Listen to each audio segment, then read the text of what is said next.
Most people confuse stopping a Linux service with removing it from startup. They are completely different things.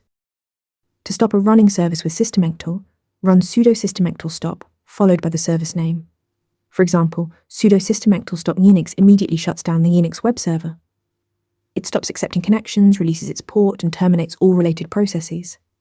And since changing service state requires elevated permissions, you will always need sudo here. Here is the distinction that trips up most beginners. Stopping a service is not the same as disabling it. When you stop a service, it halts immediately. But the next time you reboot, it will start right back up if it is enabled. To prevent a service from launching at boot, you need a separate command.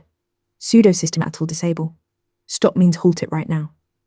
Disable means remove it from the automatic startup sequence entirely. After running the stop command, always verify it worked. Run sudo systemctl status followed by the service name. A successfully stopped service will show the state as inactive, with stopped in parentheses. Developing this habit is important.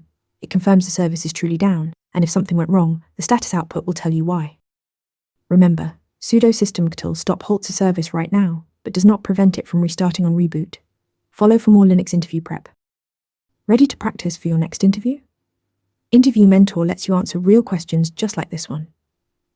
After each answer, you get a detailed grade and personalized tips to improve. Watch your scores climb as you keep practicing.